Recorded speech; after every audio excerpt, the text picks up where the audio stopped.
John announced as he brought his secretary, also my friend, to our home.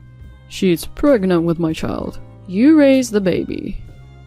I was dumbfounded, but my husband cheerfully continued talking without any regard for my reaction. "Actually, she's pregnant with my child. Ideally, we'd raise the baby together, but her family is wealthy, especially her father, who's very strict and would never approve of this situation. So, this is where you come in. One more kid isn't a big deal, right?" My husband spoke as if it were the most natural thing in the world, while his mistress looked at me with a triumphant smile. "You know about my family background, don't you, Madison? For the baby's sake, I'm counting on you." "I'm divorcing you. Please raise the baby on your own." As I firmly stated my decision, they both began to laugh. "Then you're fired. Are you okay with being unemployed? You better be careful with what you say next." Leaving those words, my husband left with her. I was more than angry. I was utterly appalled by their childish and thoughtless actions. I began preparing to give them a taste of their own medicine. I am Madison, 29 years old, working in the administrative department. I live in a rented apartment with my husband John, who's 1 year older than me, and our 3-year-old daughter, May. We met in college and were in the same club. Our relationship quickly progressed, and he confessed his feelings, starting our relationship. "After graduating, I'm going to start a business like my dad." He passionately talked about his future dreams back then. Inspired by his dedication and hard work, I resolved to support him. After graduation, with the support of his parents, he successfully started his business. After dating for 3 years, he proposed to me and we got engaged. I got married right after graduating from college and started working as an office worker at my husband's company, leading a busy but happy life. The company gradually grew bigger, but my husband, the president, always seemed busy. He went to work early in the morning and returned home after midnight. Sometimes he even stayed overnight at the company for work. I was worried that he might collapse from overwork. Then one day, unusually, he came home while our daughter was still awake. May, seeing her father's face after a long time, was happily frolicking around. After putting May to bed around 8 p.m., I went to the living room where my husband was sitting with a serious expression, carefully choosing his words to discuss something. "I have a friend's situation I want to discuss. He's got a wife and a kid, but he ended up getting his mistress pregnant. He's really troubled. What would you say to him, Madison?" I think there are circumstances only the parties involved can understand. So I have no say in this. They need to have a serious discussion, don't they? He seemed convinced by my response. "You're right. Having a discussion is important. Thanks, that helped. I have to get up early tomorrow, so I'm heading to bed first." I wondered why he suddenly brought up such a topic. He's so busy, yet he's taking time for a friend's consultation. Well, I might just lecture him saying, "It's your own fault." With these thoughts, I finished the rest of the housework. A week later, I was having lunch at a cafe near the company with Emily, my friend and colleague, who also works as a secretary at my husband's office. Whenever our schedules align, we have lunch together like this. Usually cheerful, she seemed a bit down today. She was talking less and didn't have much appetite, barely touching her food. "Are you okay? You don't seem well." As I expressed my concern, Emily hesitantly began to speak. "Have things been going well with John lately?" Taken aback by the sudden question, I honestly replied, "It's normal as always. John played with May yesterday and even discussed a friend's issue with me. I guess our relationship is good." "That's good. He's busy, but is he sleeping well?" As his secretary, she must be aware of his schedule. Still, something felt off. He's been really busy lately, working from early morning until late at night, but he's managing his sleep and meals well. Why do you ask all of a sudden? At my query, Emily looked uneasy, not her usual confident self. "I want you to see this." She showed me an ultrasound picture. "Are you pregnant?" She nodded slightly. As I looked intently at the photo, she continued. "I've been having an affair with a married man. We were careful, but I never expected this to happen. What should I do?"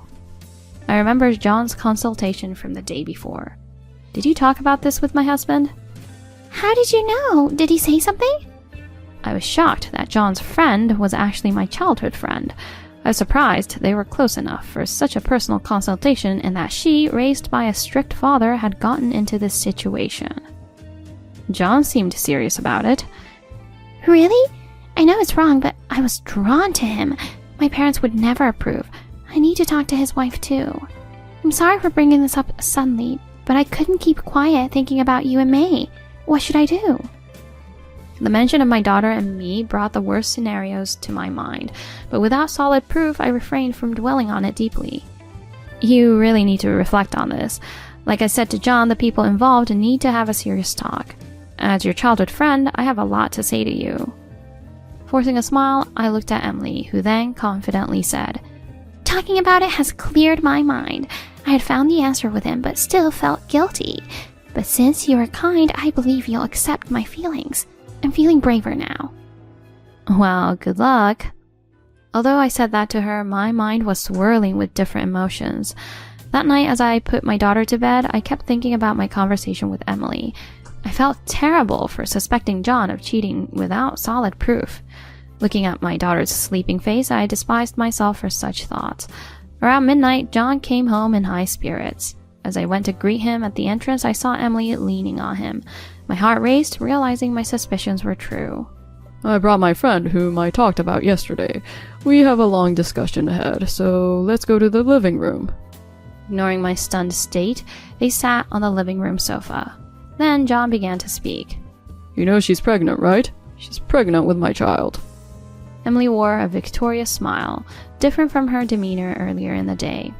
You said it before, right? That people involved have their own circumstances and shouldn't be judged easily. It's important for everyone involved to have a thorough discussion. His serious tone made it clear this was no joke. That's why I brought Emily here right away. So you both came to consult with me and mock me? I spoke sternly and John laughed it off. No, that never happened. When Emily told me what she talked to you about, I was surprised, but it made it easier for her to talk to you. I'm actually grateful to her. We're having a serious conversation. Stop laughing. Just tell me what you want. My frustration with John's attitude was evident. Then he dropped a bombshell. I want you to take care of the baby. You have experience with childcare, and one more kid isn't a big deal, right? Of course, I objected. Why should I take care of the baby? The baby's not mine. Besides, do you even realize what time it is? May's sleeping upstairs, and you're causing a disturbance to our neighbors. Then Emily chimed in. The baby carries John's genes. As his wife, you have a right to raise the baby. Don't throw a tantrum just because you're upset about having your husband taken away. Both John and Emily looked down on me, smugly displaying their affection in front of me. Seeing John like this, I felt my affection towards him cool down. I'll just pack a few things. We haven't finished discussing this. You both need to inform your parents too. Frustrated by the lack of resolution, I confronted John, but he evaded me. I'd rather not involve the parents. Emily's dad is scary. Anyway, we're busy with a 2-week business trip. When we return, we'll arrange a meeting to talk. Just wait at home quietly. My anger peaked, trembling as John and Emily hastily left the house. This is ridiculous. Not a babysitter or a convenience for you. All my efforts for John seemed wasted. I laughed at his childish and shallow actions and made a resolution. I began packing. The next day, I explained the situation to my boss and requested for leave. I decided to take my daughter and go back to my parents' house. But first, I visited someone who offered their support. This way, we were prepared for the upcoming discussion with John and Emily. Finally, when John returned from his so-called business trip, we agreed to meet again to discuss the future. I left my daughter with my parents and waited at home for their arrival. At around 7 p.m., the doorbell rang, welcoming John and Emily inside. They displayed their affection without paying me any mind. Emily looks cute from any angle. I wish I had met you sooner. Oh, John, from now on, I'll be the one to support you. Disgusted, I sighed and placed a filled-out divorce form on the table, speaking calmly. I want a divorce, John. I'll take custody of May. I'll also be asking for property division from both of you, and you two will be raising the baby yourselves. Are you sure about this? You'll no longer be the wife of a CEO. After my firm statement, John made a foolish comment. That's fine by me. A man who lies about work to cheat and make babies is neither a good husband nor a good father. John then smirked creepily. Then you're fired as of today. What? I couldn't understand how he reached that conclusion from our conversation. You'll be the one in trouble if we divorce. You'll have to support May without any income. Besides, what will happen to Emily's child if we divorce now? At least stay with her for another year, then we'll announce the marriage after getting approval. How heartless can you be? John's right. Don't interfere with our plans. You've always been inferior in family background, looks, and education. Just listen to us. Ignoring their retorts, I continued. About the property division amount? John interrupted me. You're just after money. How disappointing. I've paid you a salary for 7 years. That's your property division, right? You've lived comfortably thanks to me, the CEO. You can take it to court, but I know capable lawyers. You don't stand a chance. Just how far will he go in belittling others? As I grew frustrated, a certain person emerged from the next room. It's been a while since we met at Madison's wedding. We haven't seen each other since I delegated my responsibilities, but I never expected to meet like this. Emily's father, Robert, a CEO of a top contracting company for John's firm, appeared, shocking the couple as their faces paled. About the capable lawyer you mentioned, is that someone I introduced to you? Confronted by him, John was at a loss for words, and Emily, his own daughter, was trembling and looking down. Robert, unfazed, continued. Salary is compensation for labor, not a substitute for property division. It's only right to demand the market rate. Make sure to pay child support for May. Discuss the division of assets properly with Madison. Well, even if you are Emily's father, I don't think it's appropriate for you to interfere in mine and Madison's matters. Madison is asking for money, so I'll consider it, but Emily is pregnant with my child. If you have any humanity, Madison should just give up. Also, she's fired. Robert grabbed John's collar after hearing his full argument.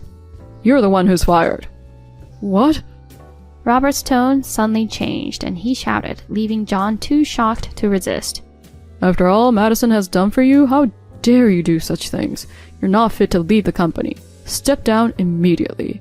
This worthless company has grown only because of her and the staff's efforts.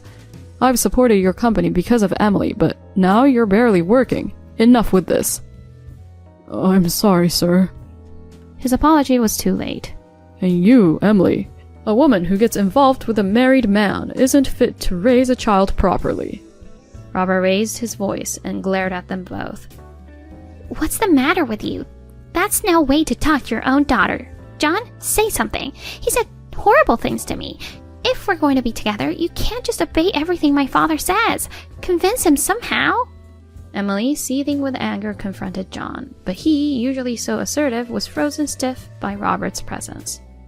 This wasn't supposed to happen, John whispered in a faint voice, clearly in turmoil. To the confused pair, I addressed them with a smile on my face. It's really good that I had these 2 weeks of business trip to prepare for this. It all worked out perfectly. Emily glared at me, but I didn't have time to care about her feelings.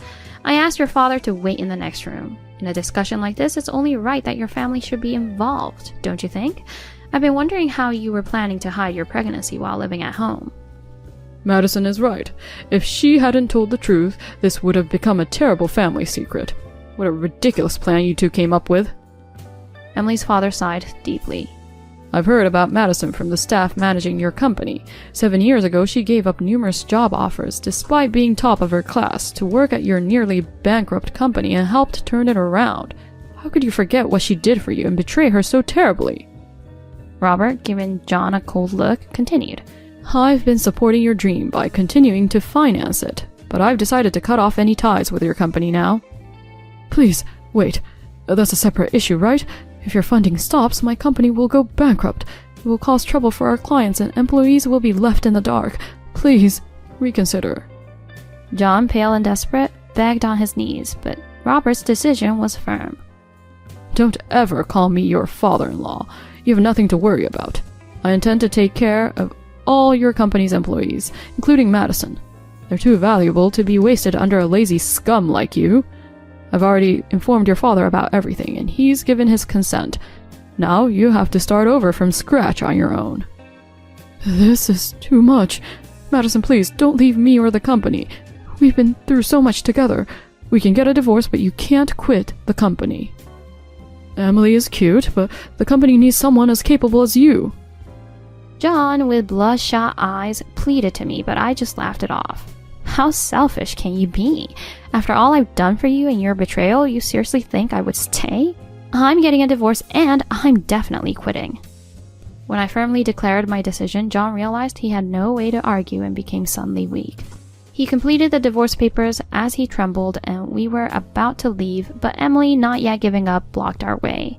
After all the trouble of finding someone my father was about to accept, this is pointless, and if the company collapses, I'll be unemployed too. She approached her father with puppy eyes. Since all the employees are going to your company, I can work there too, right? I'm your daughter, after all. And about the pregnancy, it was a lie so that I could get married quickly to John, so don't worry. I want you to apologize for how you spoke to me. Emily shockingly confessed the truth. John collapsed to his knees in disbelief, and I was beyond words. Her father quietly approached her. All the more reason not to forgive you. Make your own living from now on. Don't even think about coming back to my house. After this, John and Emily started a shameful blame game against each other. Emily's father and I left the scene, hearing their angry shouts. The next day, after submitting the divorce papers, John and I became strangers. Through the capable lawyer introduced by Robert, I demanded and successfully received a total of $365,000 from John as the property division and child support. Emily, abandoned by both the company and her father, paid a property division of $12,000 in a lump sum and disappeared from our town, likely facing hard days ahead. As for me, I'm now immersing myself in work at Robert's company with familiar colleagues, adjusting to life with just my daughter and living peacefully. My former in-laws have apologized several times, promising to keep John away for good. My current peace is all thanks to the help and support from those around me. I am grateful to everyone, and I am determined to be a source of support for them, just as they have been for me.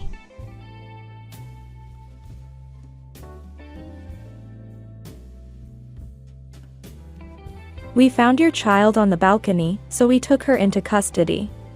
A police stood at the door when the doorbell rang in the middle of a winter night. I was confused. After all, my only daughter was sleeping with me. The girl the police had with him was about 5 years old, her lips were blue, and she was shivering. She's not my child. I don't know her. Even after I told him this, the police, still doubtful, said he would take her to the hospital. Her hair was unkempt and grown out, and her dirty clothes were tattered. Unwashed, looking about the same age as my daughter, but very thin. Who is this girl? Why was she on my balcony? At that time, I had no idea about the tumultuous events that were about to unfold around this girl. I am Vanessa, a 32-year-old company employee. I lived on the first floor of a condominium bought by my parents. With my high school classmate husband, John, and our 5-year-old daughter Mary. John, a company employee, was often busy with business trips and absent even on weekends, helping colleagues with their work. One day, while John was away on a business trip, the doorbell rang while my daughter and I were home alone. It was a police on the intercom in the middle of a winter night. Confused by this unexpected visitor, I went out to find the police saying, "We found your child on the balcony and took her into custody." I was utterly baffled. What? If you mean my daughter, she's sleeping inside. What? The police was surprised, but I was more shocked. I hadn't heard any noise of the girl entering the balcony while sleeping. The girl with the police was about 5 years old, her lips blue and shivering. It was cold enough for snow that day, so it was no surprise. She's not my child. I don't know her. Even after I told him this, the doubtful police said, "We're taking her to the hospital now." I felt sorry for the girl, who seemed so cold. So I brought a warm blanket from inside and wrapped it around her. Her hands were like ice. She was still so young, yet she held back tears and bit her lip without making a sound. Her hair was disheveled, and her tattered clothes were dirty at the collar, unwashed. She looked very thin and poorly nourished. Who is this girl? Why was she on my balcony? I was puzzled and saddened to think of a child the same age as my daughter suffering like this. I couldn't sleep much that night, worried about the girl, and then I got a call from my husband. Anything unusual happened while I was away on a business trip? Actually, an unknown girl was on our balcony. The police took her to the hospital. It was shocking. Why didn't you take care of her yourself? What? But she's a stranger, there's nothing I can do. You're a mother, too. You should have taken care of that little girl instead of leaving her to the police. That's so sad. I was puzzled by my husband's sudden anger. How did he know she was a little girl? I hadn't mentioned that. When I questioned him, his response was evasive.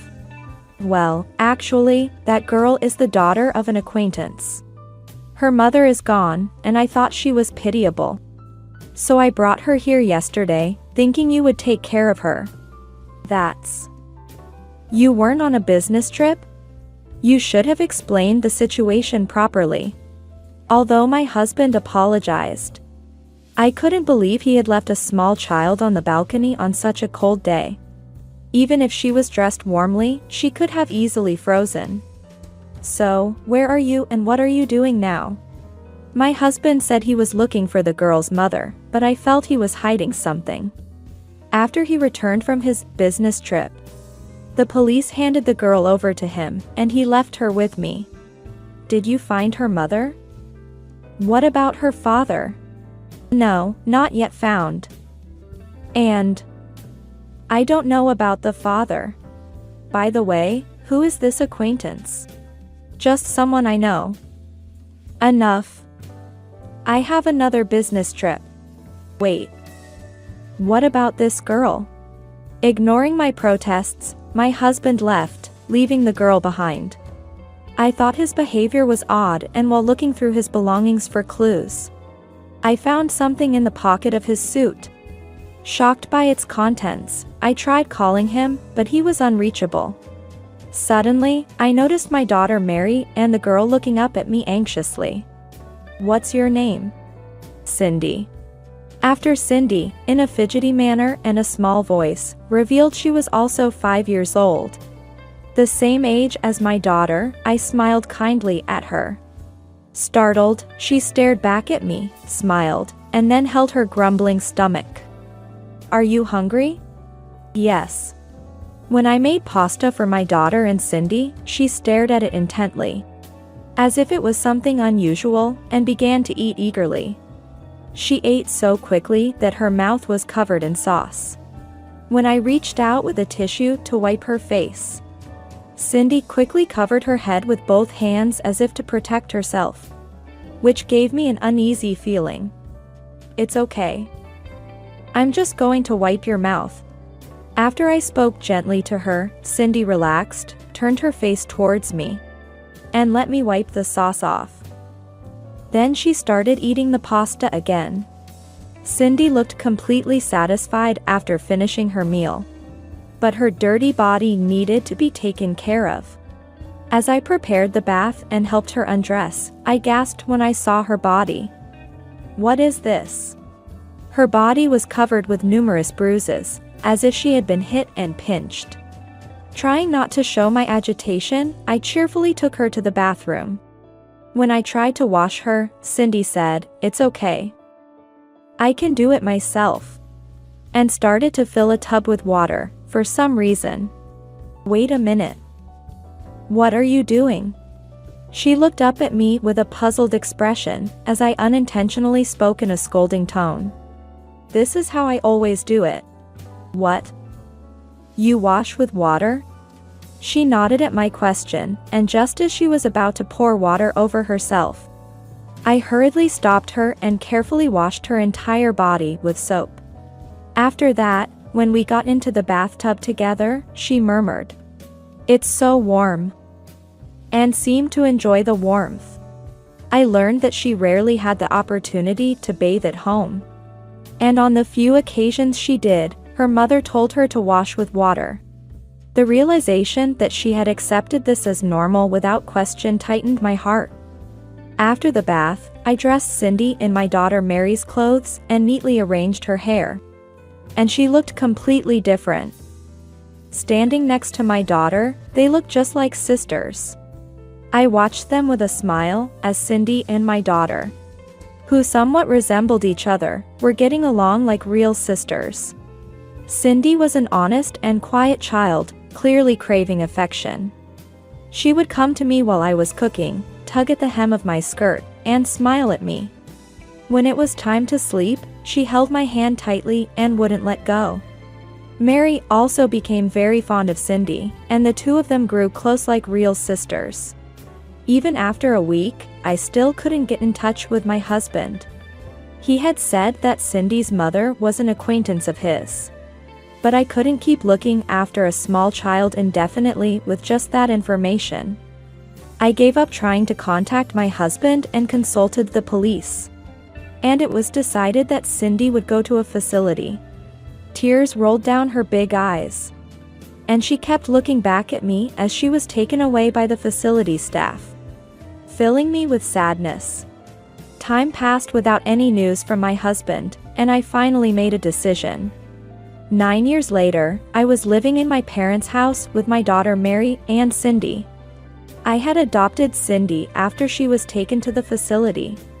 My parents also treated her like their real granddaughter, saying she came to us by fate. The two girls grew up beautifully and closely as sisters.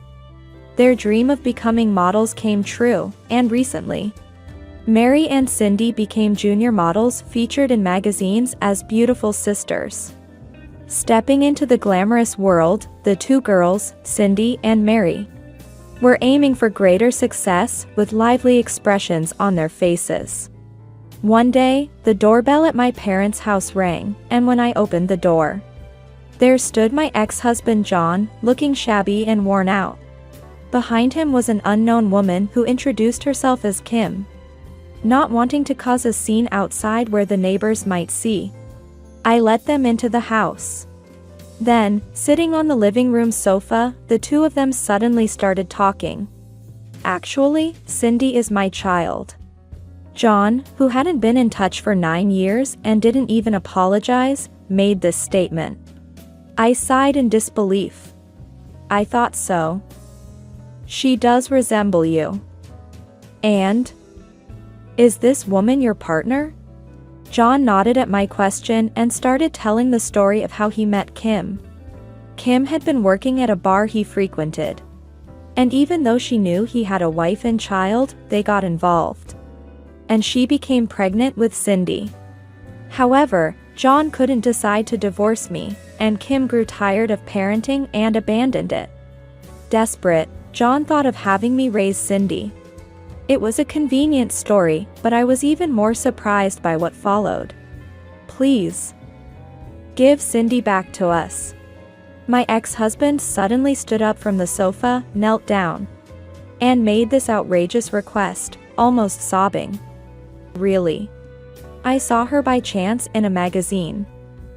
She's become so beautiful. Isn't she popular now? What does that have to do with you? She has nothing to do with you too. But I am Cindy's real mother. You're just a fake, after all. After all this time, you have the nerve to say that without any contact. At that moment, John, who had been kneeling, clung to my feet with a pitiful look. We're in trouble with no money. Cindy is our only hope. Please give her back. How low? You plan to make Cindy work to support you? I refuse. What? You're just using Cindy and Mary to make money, aren't you? That's unfair. Stop making accusations. Their money is saved in their own bank accounts. Cindy is my child too. I will never give her back. Then Kim stood up from the sofa. looking as if she was about to grab me without any restraint, and I felt fear. "What are you doing to my mom? Stop it." Cindy then rushed in.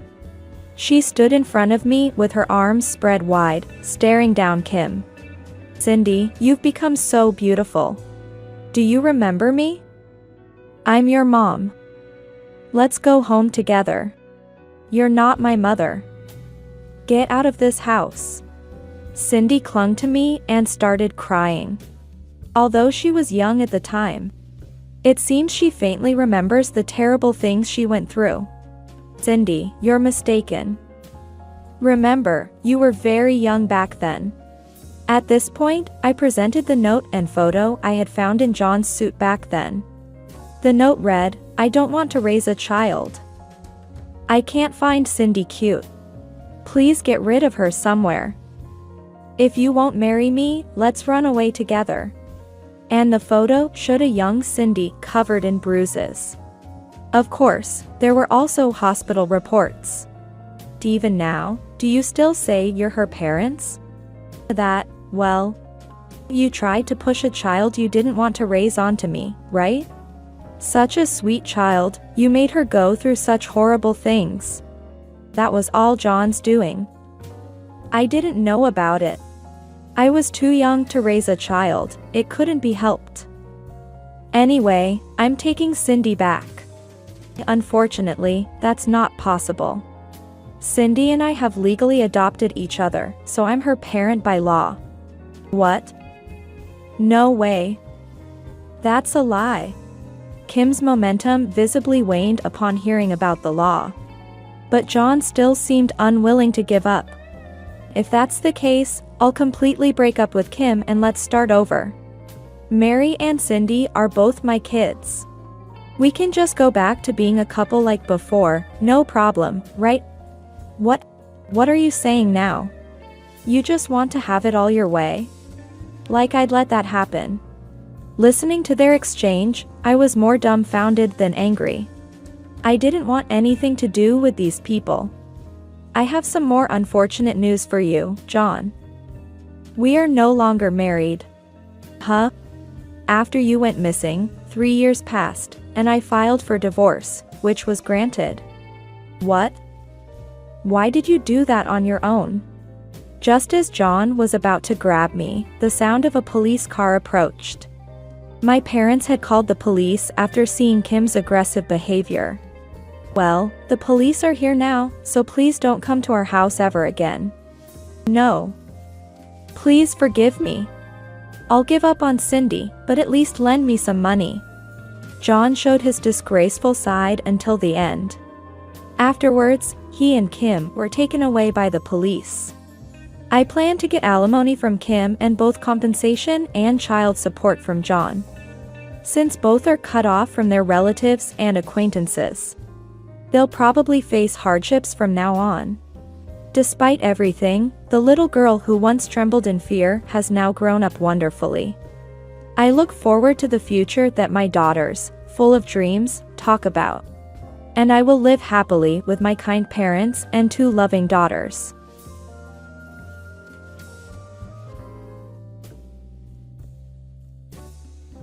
I'll take the rich husband and the effortless life for myself. Having never truly engaged in romance, I managed to enter into married life at the age of 40. We lived together in a high-rise apartment, financially and mentally settled, thinking our lives were going perfectly. Then suddenly, my younger sister arrived and made the statement like that. I couldn't comprehend what was happening. Are you listening, Sandra? I'm going to marry your husband, so please take care of the divorce papers for me. When I looked at my husband, he was smirking, not entirely displeased.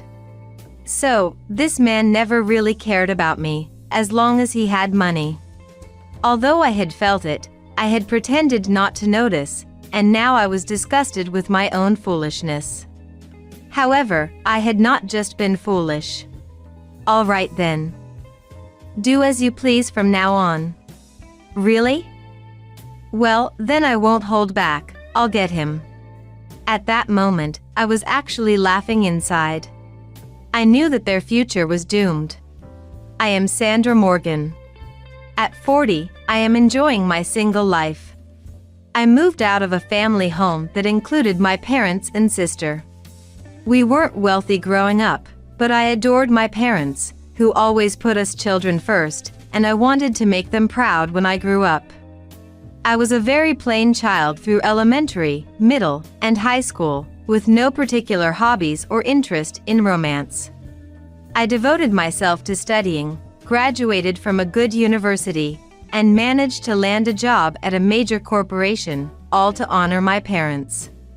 After graduating from university, I successfully found a job at a securities company as I had expected. Although my salary wasn't bad, I wanted to earn more on my own, so I left the company and taught myself stock investing.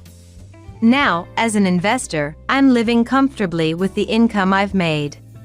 My initial days as an investor were fraught with difficulties, but I viewed it all as experience and kept a positive attitude, trying over and over again. It took many years before I began to see results, but the seeds I had sown finally bore fruit, and I was able to fulfill my childhood dream of repaying my parents. Although I had achieved a successful and comfortable life living in a high-rise apartment, I began to feel a bit bored with my lifestyle. To alleviate this boredom, I decided to pick up a hobby other than studying for the first time. There are many hobbies to choose from. Sewing, cooking, sports, there's a world of options, but I chose baking. There wasn't a specific reason, except that there was a baking class nearby. I usually settled for delivery or dining out for dinner, so I doubted if I could manage baking. However, feeling somewhat suited for it after giving it a try, I decided to really get into baking. A few days later, I gathered my courage and went to the nearby baking class. So this is it. It's quite stylish for a class. I chose it because it was near my house, but it turned out to be quite popular, attended by a wide range of people from young children to the elderly. As someone who rarely interacted with people or engaged in conversations, I felt a bit out of place at first. Then, a part-time instructor approached me. "Is something the matter? Are you here to attend a class?" "Yes, it's my first time at a place like this and I don't know anything." "I see. There's no need to be so nervous. Come this way, please." The man was not particularly young, but he was kind and guided me inside. It had been a while since I had conversed with a man, so I was probably blushing at that time. I was impressed by the unexpectedly large classroom. There were several instructors standing, and I felt out of place. But then I noticed other women around my age and automatically felt a sense of familiarity, thinking I could make it here. The man's voice echoed through the crowded venue, managing the program via microphone. Unknowingly, I found myself naturally looking at him, just wanting to watch him. In this lecture, we were divided into groups, each with an instructor assigned to guide us. I ended up in a group with people of similar age and some young couples. We waited at the cooking station for our instructor to arrive. "Hello, everyone. My name is Ryan, and I'll be overseeing your group. Although I'm just a part-time instructor, I'll do my best, so please work with me." To my surprise, the instructor assigned to our group was the same man who had guided me earlier. Although he mentioned being a part-time instructor, it didn't matter to me. I was thrilled to receive guidance closely from someone I was already a bit interested in. Once the lecture started, he was busy managing multiple participants and couldn't come over to me immediately, but knowing he would eventually made it easier to concentrate on the task at hand. While some of the processes were challenging, I started to enjoy baking. Then he finally came to assist me. "You seem to be having a good time. Do you enjoy baking?" "Well, yes, some parts are tough, but it's interesting." "That's good." He said that with a smile, leaving me speechless. During a particularly difficult part, I asked for a demonstration, and he showed me without a hint of annoyance. His expression turned serious, and he skillfully performed the task. Watching his adept movements, I felt increasingly drawn to him. Thank you. I usually don't cook much. It's amazing what professionals can do. I still have a long way to go. Actually, today is my last day teaching here. I'm planning to hone my skills and open my own shop to become a full-fledged pastry chef. I was deeply impressed by his dreams as he shared them. Realizing that I was attracted to someone younger who was passionately pursuing their dreams, it dawned on me that the attraction was more than just platonic. Ryan, I believe you can achieve your dreams. I think you are someone who can truly dedicate oneself. Hearing that really motivates me. I'll do my best. If it's okay with you, Ryan, I'd like to help you. Here's my business card. Please contact me if you feel like it. After receiving the business card, he smiled slightly and returned to instruct others. I don't remember anything about the lecture after that. I was so focused on him that before I knew it, the lecture had ended. I left the classroom in a daze. Realizing that just being there today was a huge gain for me, I smiled all the way home. Ryan Gale, huh? It would be nice if he contacted me. The very next day, he did. Over the phone, he asked about what kind of work I did and how I could assist him. Not liking to hide things, I told him everything about how I came to be in this situation without holding anything back. Initially, he was hesitant, but he accepted, wanting to meet the expectations I had set for him. After that, we began to communicate more often, and on holidays, I would meet to personally learn pastry making, which quickly brought us closer. For someone like me who had never been in love, this was a fresh and intense experience. Holding hands, sharing laughs over trivial conversations, kissing and loving each other deeply were all filling my heart. About half a year later, we decided to get married. We both wanted to be closer to support each other more directly and witness each other's growth. Never had I imagined that a hobby I picked up randomly would lead me, who had nothing to do with falling in love, to such happiness as a woman. But anyhow, my life smoothly transitioned into a successful one. Ryan, I will continue to support you. And as your wife, I'll stand by you firmly. Leave it to me, Sandra. I will definitely fulfill my dreams. And you can rely on me whenever you need to. I'll always be by your side. My husband Ryan now lives with me in our high-rise apartment. For him, I leased a dedicated kitchen room and arranged for a pastry chef instructor through my business contacts, doing everything I could to support him. In the beginning, he would lock himself in the kitchen room all day making pastries or go to his one-on-one lessons passionately chasing his dreams, which made me feel my support was worthwhile. However, about 6 months after our marriage, I started noticing a change in him. I don't know where he learned about it, but after finding out that I was a major shareholder living off dividends, his spending became more extravagant, and he began to show up less frequently for his lessons. Disturbed by his behavior, I spoke to him sternly, not to lecture but to kick him into gear. You've been quite sloppy lately, haven't you? You're also being reckless with money and skipping lessons, right? The instructor even contacted me about it. Well, I can't help it with the money, can I? I need it to buy the right tools and stuff. And about the lessons, it's not a problem since I go when I want to. This pattern of rebuttal was becoming typical. I was starting to run out of patience with him.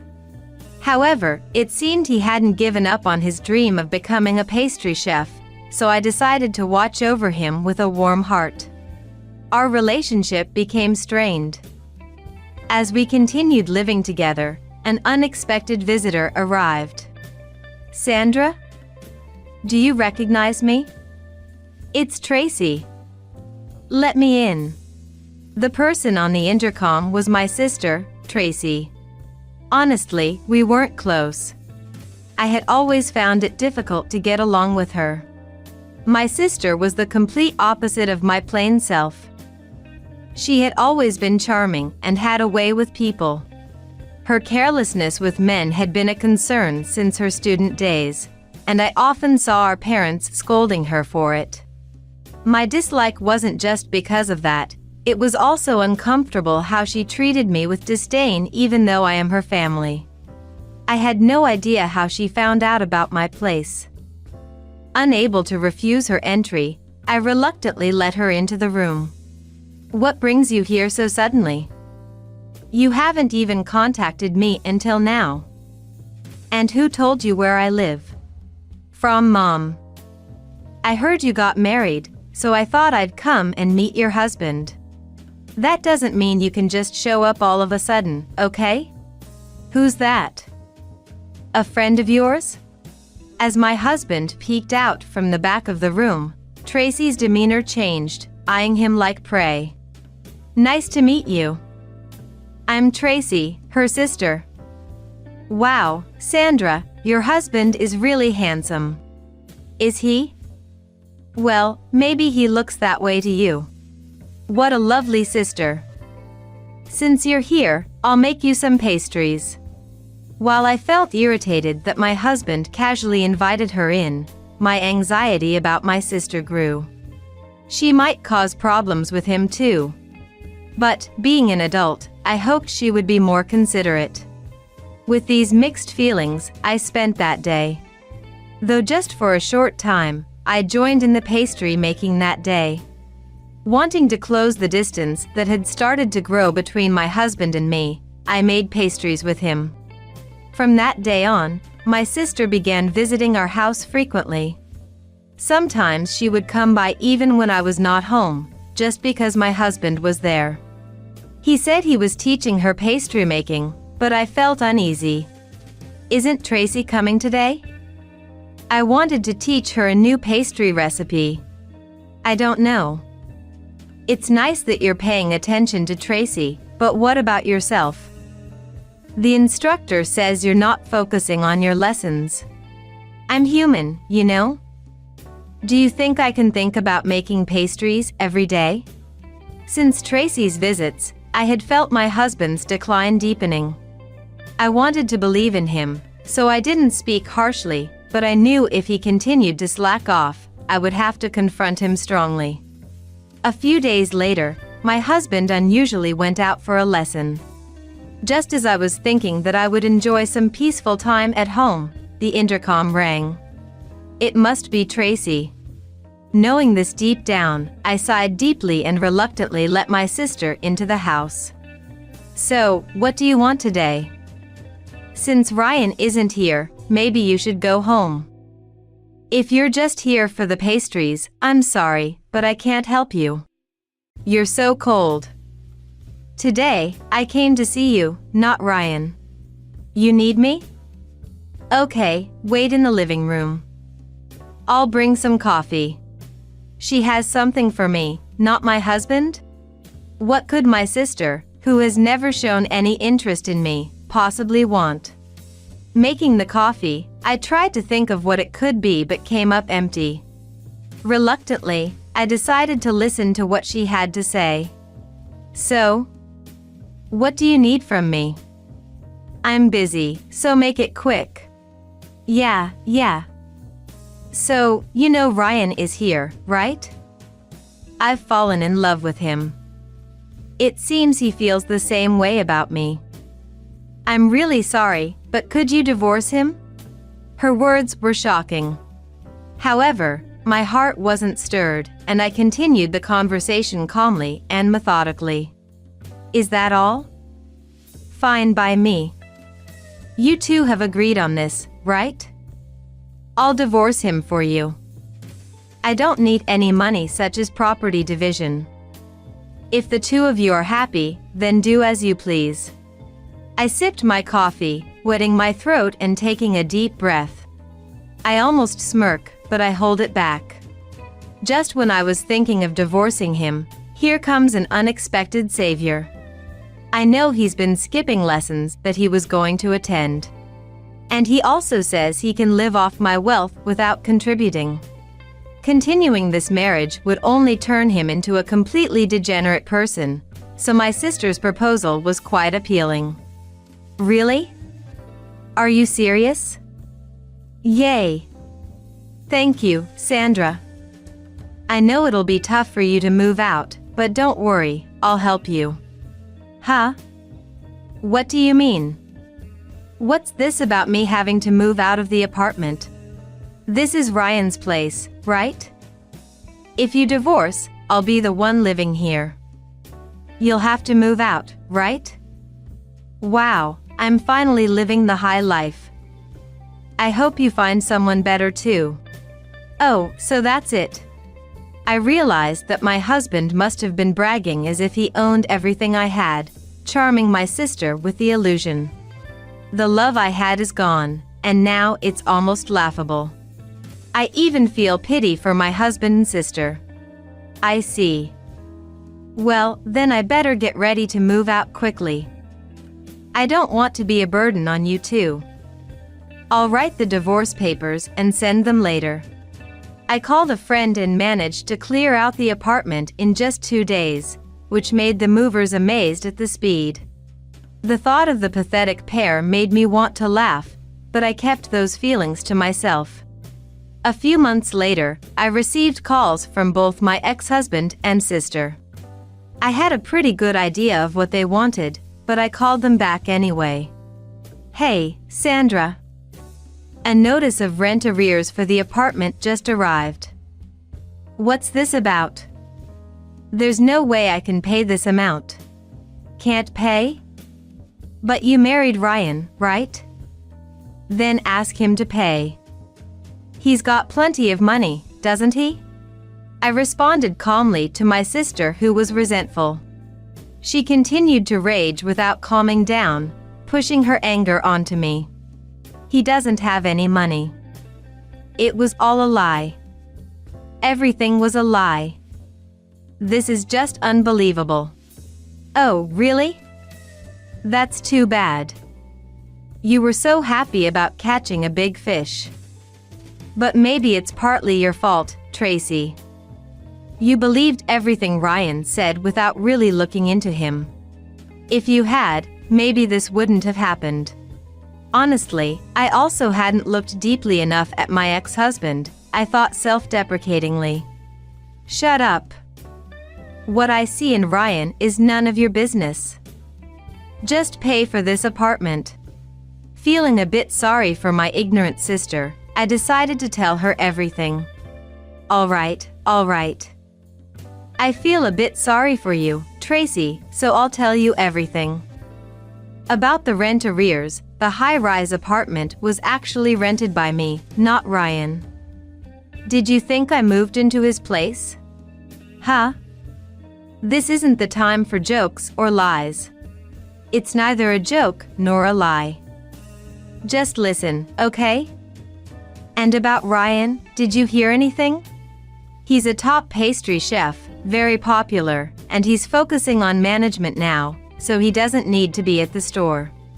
I was amazed at how easily my ex-husband could lie, and I also sighed at my sister, who was deceived by such lies.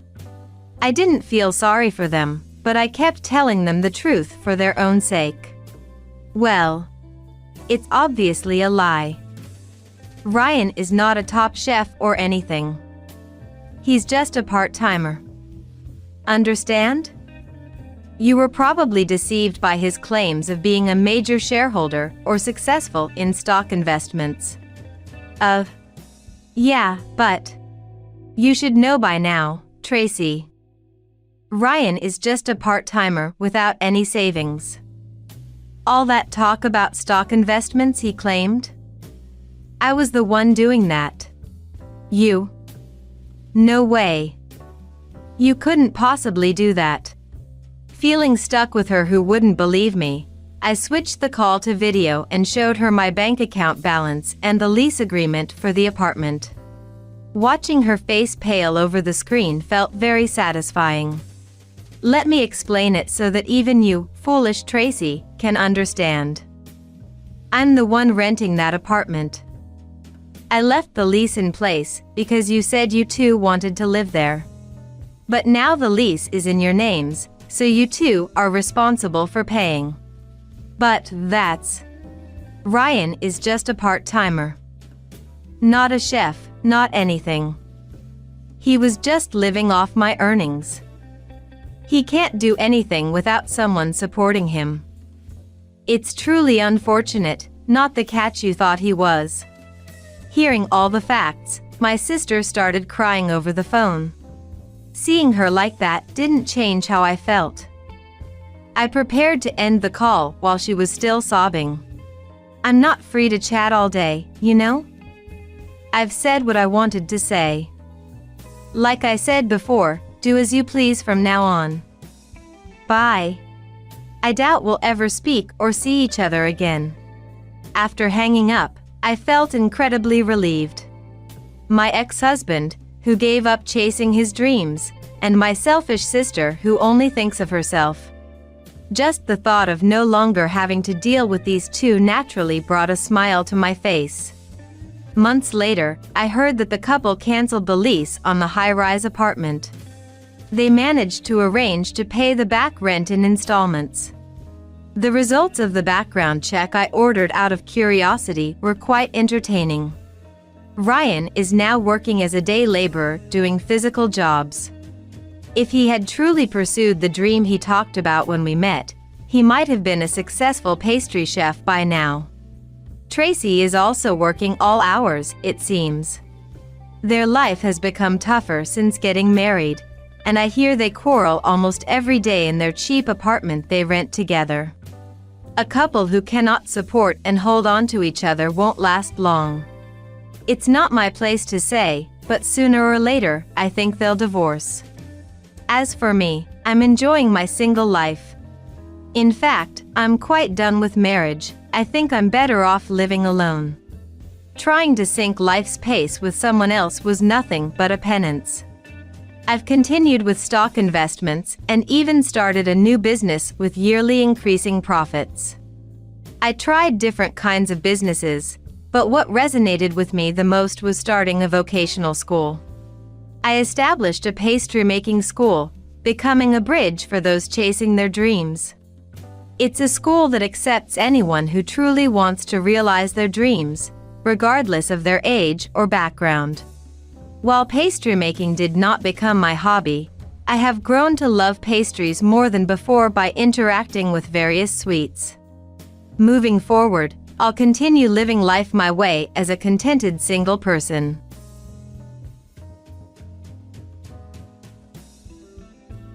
I'm pregnant with the boss's child. Could you please get a divorce soon, old lady? The woman who called me an old lady to my face was just 22 years old, freshly out of college. She deliberately clung to my husband, the president's arm, and smirked at me, leaving me nothing but to sigh. My husband, always busy with work, never came home, always out on business trips. It turns out, those weren't for the sake of his employees, but for his own affairs. I felt terrible for the staff. When I said nothing, the young woman beamed triumphantly. Well, it must be a shock, huh? To have your husband, who earns $100 million a year, taken away. But it's not your fault, old lady. Because there's a huge age difference between us. Of course, he would choose me over such an old lady. I'm going to be the celebrity wife from today, so you should live within your means, old lady. Despite my growing anger at being repeatedly called an old lady, something else caught my attention. $100 million a year, whose story is that? The young woman looked at me with a puzzled expression. From the way she spoke, she seemed to think my husband made $100 million a year. I looked at my husband, whose complexion had clearly worsened. At that moment, I had a good idea of what explanations my husband had given her. And I turned to her with the brightest smile. Hey, do you know? That person is. I am Emily, 50 years old. I met my husband Tom, of the same age, through a friend's introduction and we got married. After marriage, we started a company together, struggled together. And now we've grown it enough to hire employees. Although we married late because we were busy with work and have no children, we live fulfilling days. However, as expected with age, I feel more tired than when I was younger. And I feel pain in various parts of my body, yet continue working. The same must be true for Tom. But if his hard work at the company and his efforts for the company were evident, I would at least offer some kind words daily. But from my husband, Tom, I can feel no such earnest attitude toward his work. Today, as soon as he returned home, he lay down on the sofa, watching TV and lounging around. Even when he does speak, it's just complaints about this or that part of him hurting. He acts as if I should listen to him because he supposedly works more than I do. Hey, get me a beer. It started again today. Get it yourself. I'm working on the materials for tomorrow's meeting. Tom opened the refrigerator with an exaggerated sigh. Really, doesn't someone here know how to pamper her husband? A wife should support her husband. If you just listened obediently, you might seem more charming. Initially, as we didn't have children, we could spend more on ourselves than others. Dining at upscale restaurants and frivolously calling our outings dates. Thinking we'd always get along just as well. Bringing work home and flaunting to me that you're busy with work. And relied upon at the company, it's because you're so fussy that you never finish your work. And so, he continued to taunt me today, irritating me and then quickly going to bed. Leading his whimsical life. Recently, it's apparent that he's not genuinely invested in his work. He tries to look good, claiming no one is more dedicated to the company than he is, but it's all talk. He becomes arrogant in the presence of only subordinates. Sometimes assigning menial tasks based on his preferences rather than their capabilities. No subordinate would dare complain to him. And as for raising it with someone higher up, who do you talk to about a boss who spends his days preaching? It's only a matter of time before the employees break down. If I speak up, he says it's not my business or that it's his concern to handle. But I can't just ignore the growing unease within the company. I didn't want to bring work discussions home, but the only time he's around is after dinner. As I was clearing up after dinner, I broached the topic with Tom. Haven't you been a bit harsh with your subordinates recently? What are you talking about? Tom asked back while watching TV. It looks like you're making your subordinates do your work. He sighed heavily. The company's performance has been declining. And I'm trying to start a new venture to contribute something. That's how you talk to someone who's trying? He muttered sarcastically to himself. A new venture? What's that about? I haven't heard anything. Because you and the other employees don't do anything, I have to step in. I'm not pushing work onto my subordinates. I'm asking for their help because there isn't enough time to work on the new venture. He said this without even looking at me. You complain that I have a bad attitude towards my subordinates. That I am forcing work onto them, or whatever. Me, a company-minded person, is annoyed by you. It seems he didn't take my warning well. What you're doing is just imposing on others. Do you think your subordinates can just say no when you ask them? If you're asking them, you should at least be covering for their workload, shouldn't you? Otherwise, it's just more work for them, and they can't handle that. Yeah. I got it. What a nag you are. He said this wearily and went to his room. Afterwards, seeing Tom merely coming to the office without actually working, both I and the employees could only grow more irritated. When I finally get fed up and force myself to make time at work to confront him, He works hard for about an hour. But soon he's just on his smartphone the whole time.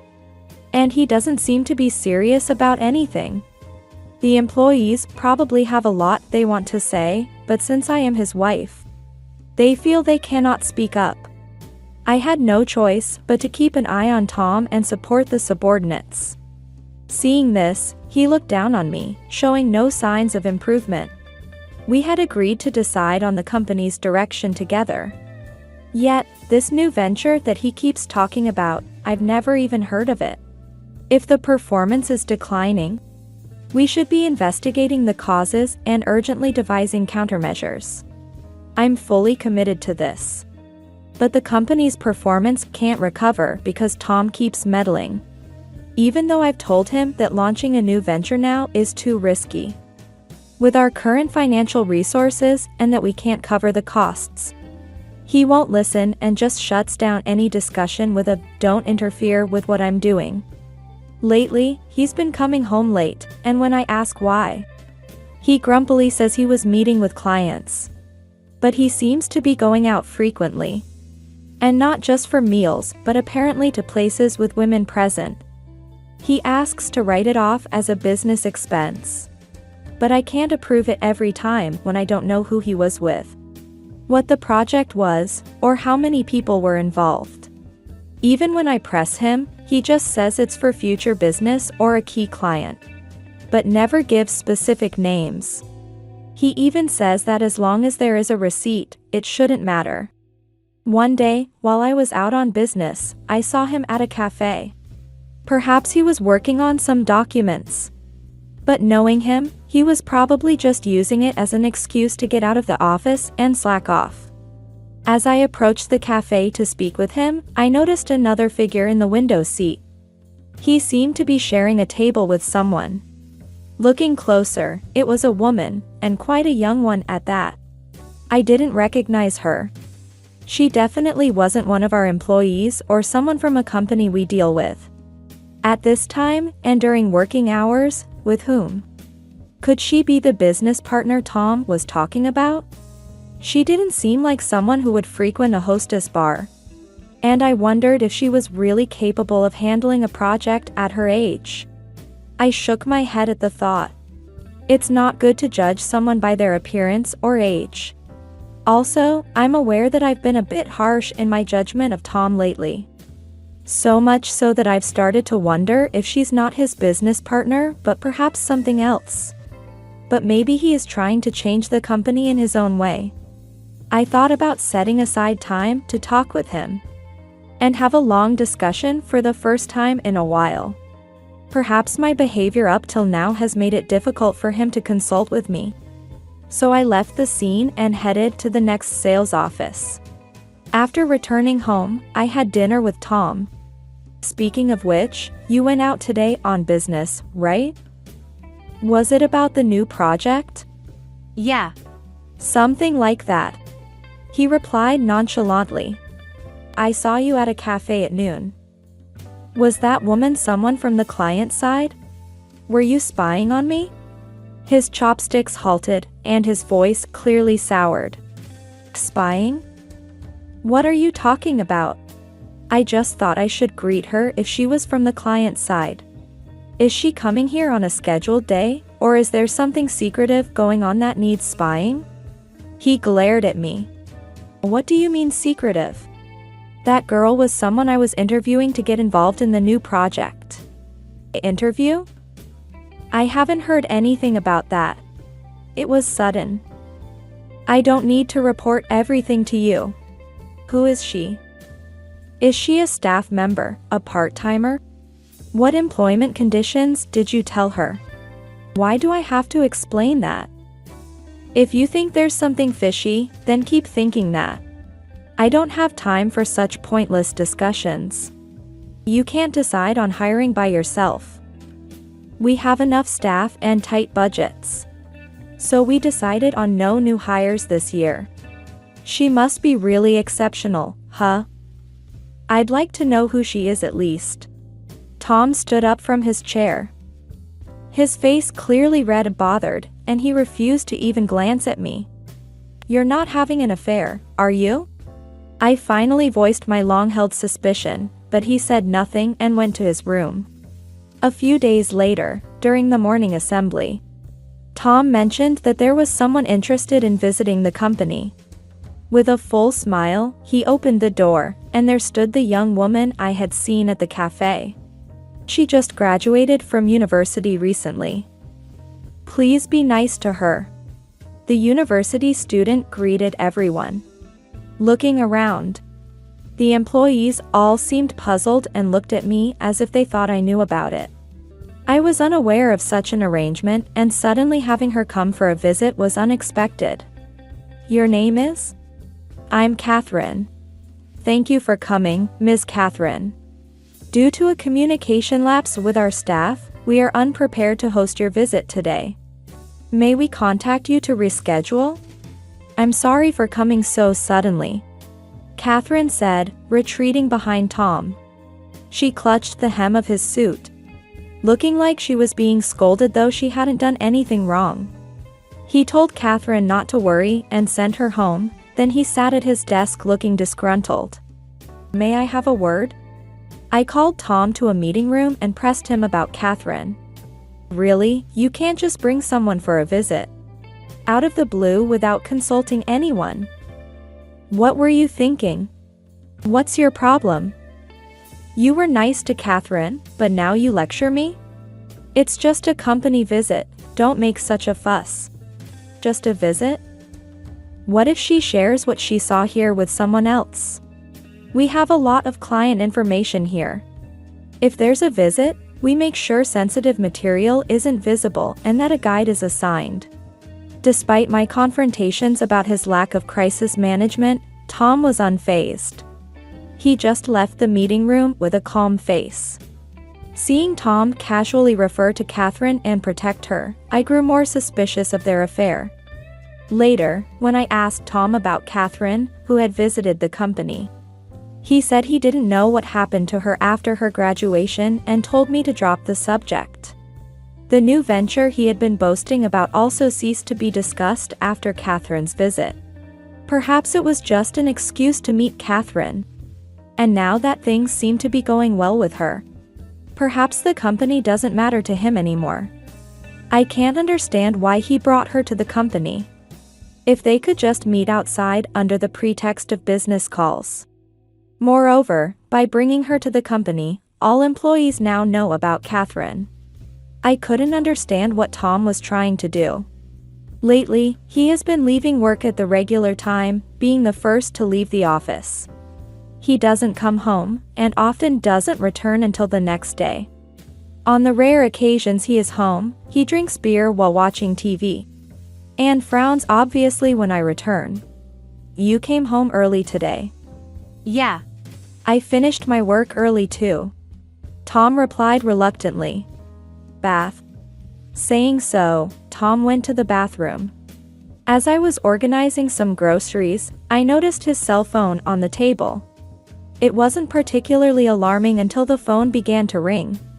It was Tom's phone ringing on the table, displaying the name Catherine. After it stopped and started ringing again, Tom came out from the bathroom, grabbed the phone, and glared at me. Don't touch my phone. Don't you know what privacy means, you shameless woman? Saying this, he went to his room. From Tom's room, I could hear him laughing loudly, talking about how noisy I am and how he wants to divorce me and marry Catherine. Suddenly grasping proof of his affair, I wondered what to do. After a moment, I knocked on Tom's room door. I'd like to talk with both of you. Let's meet all three of us. Tom, still on the phone, joyfully asked Catherine to arrange a meeting. After he hung up, he told me he had decided to divorce me and marry Catherine. And nothing I could say would change that. He looked satisfied. Later that weekend, Catherine came to our house, visibly pleased. She looked around the house and smirked. So this is your love nest, huh? Well, it was, until now. Catherine spoke as if the divorce was already settled, sitting at the table while I served her tea. Immediately, Tom came out of the room with the divorce papers, asking me to sign them. Catherine looked at me with a triumphant expression, thinking she had been chosen over me. "Hey, ma'am, hurry up and sign the divorce papers, will you?" Disgusted with both Tom and Catherine, I signed the divorce papers. From that day, Tom stopped coming home. A little while later, I got a call from Catherine. We got married. It was a sudden call. "I'm pregnant with Tom's child. Starting today, I'm the celebrity wife." She laughed crudely over the phone. "You must be too upset to say anything." "That's understandable. After divorcing a husband with an annual income of $100 million, you must be facing a bleak life." Former company president's wife. "It's so sad, it brings tears to my eyes. Should I offer you some charity?" Was it for the money? Otherwise, why would such a young woman get close to Tom, who had neither good looks nor any other appealing traits? It seems that Tom has been seduced by the young woman and fallen for her. But she seems to have a misunderstanding. Oh, the one with an annual income of $100 million is me, the president. He was just the president's husband and an officer. But since we're divorced, I'll remove him from his position. So, prepare yourself, because you won't be living the life of a celebrity wife. Over the phone, Catherine suddenly fell silent after hearing this. After a moment, she shouted back loudly. "Huh? What's that? I won't forgive you for lying like that, you old hag."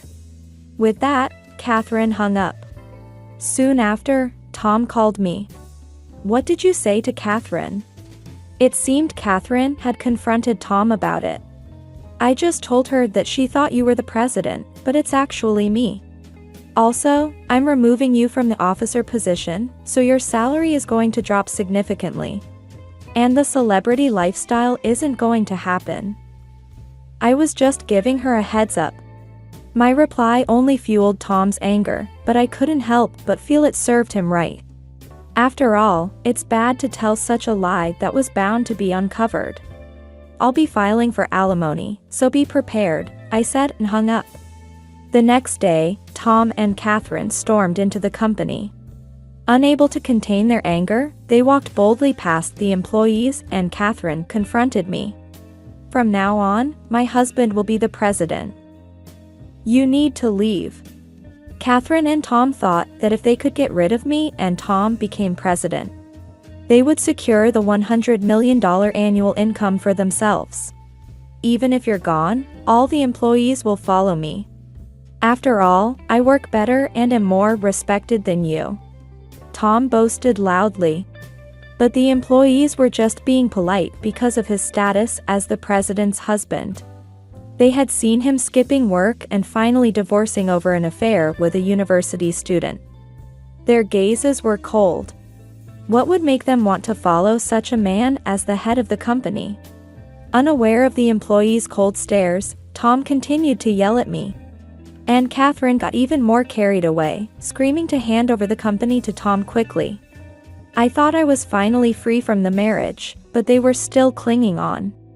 Knowing that talking wouldn't resolve anything but having a duty to protect the company and employees as president, I responded. "Both of you need to calm down. It's disgraceful for adults to be shouting like this. And Catherine, it was you who mistakenly thought your husband was the president, right?" Catherine approached me with an even louder voice. "Huh? I don't care about that. Just hand over the company to me." Catherine was relentless, almost ready to physically confront me. But one of the employees intervened. "Enough already. If you keep making a scene, we'll call the police." Led by that employee, others stepped between me and Catherine. "We won't forgive you if you do anything to our president. You're a nuisance. Get out." The employees' stern faces pushed Catherine back. The employees, who had been subdued around Tom due to our marriage, changed their demeanor drastically now that we were divorced. Tom looked surprised. Well, they were just enduring because of me, their boss's wife. If I had just said, he's my husband, and neglected to address the issue, they wouldn't be supporting me like this now. What's with you people? Don't come near me. I am the president's wife. I'll fire all of you. You know, you can't just change the president like that.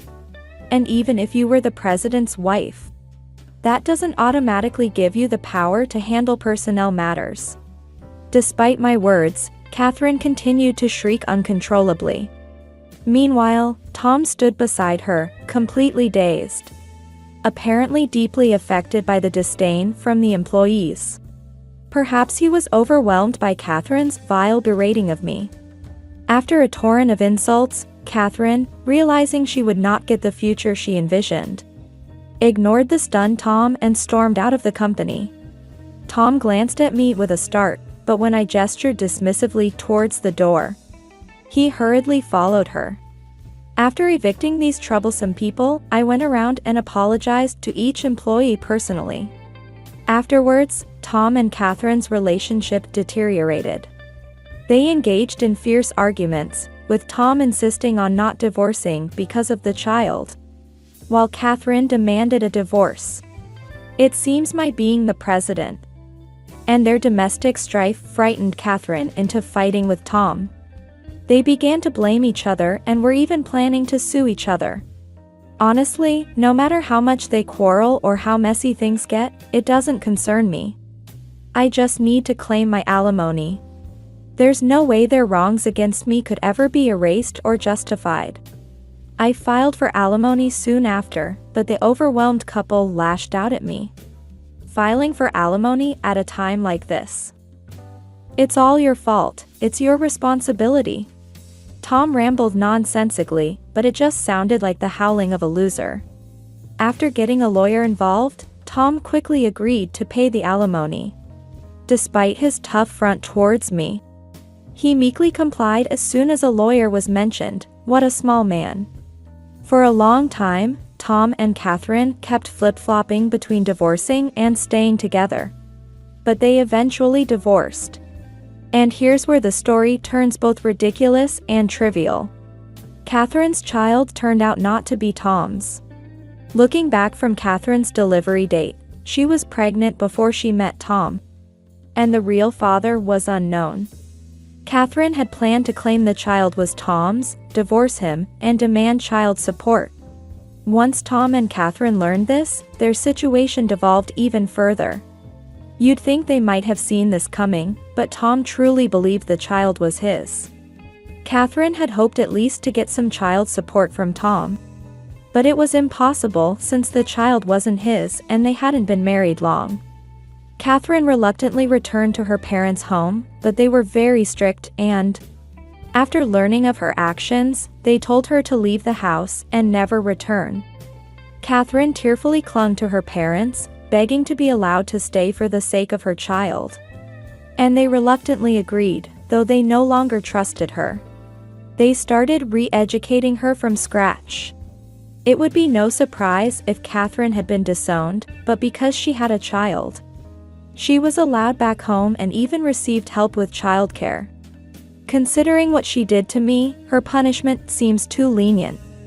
Leaving Catherine to her own devices would probably lead to her causing similar troubles again. She seems like the type of person who doesn't know the meaning of remorse. In that sense, perhaps it's best she lives under the strict rule of her parents for the rest of her life.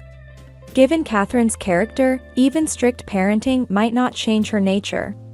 She is likely to struggle through life, which seems fittingly unfortunate. Blinded by money, Catherine approached Tom claiming the child was his, aiming for an easy life. But look how that turned out, it's really laughable. After the divorce, Tom was living with Catherine in a new apartment. But they chose one beyond their means and soon couldn't afford the rent, forcing them to move out. It seems Tom had also been spending a lot on Catherine during their affair, flaunting his wealth with expensive clothes and luxury cars, all financed by loans from financial companies. Moreover, these loans were high interest and compounded into massive debts. When instructed by lawyers to pay alimony to me promptly, he couldn't even gather the money, incurring more debt. Chased by debt repayments and unable to quit his job despite causing so many problems, Tom was still at my company but could only perform menial tasks, and became nothing but a nuisance, with increasing hostility from everyone. Perhaps unable to endure the company environment any longer, he finally resigned on his own accord. Now, Tom had lost his home, job, wife, and everything. Later, I heard from a company employee that they saw Tom living on the streets, which made me burst out laughing. Serves him right. With savings in place and the company thriving, I've never been happier to have secured the alimony from Tom. Thinking about the past me, who considered enduring a life together with such a man, sends shivers down my spine.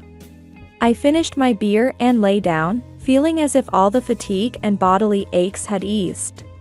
Now that the stress of being with Tom was gone, both the employees and I could work more freely. I've since started a new venture with employees who trust and support me. And the company has grown even larger, making every day feel rewarding.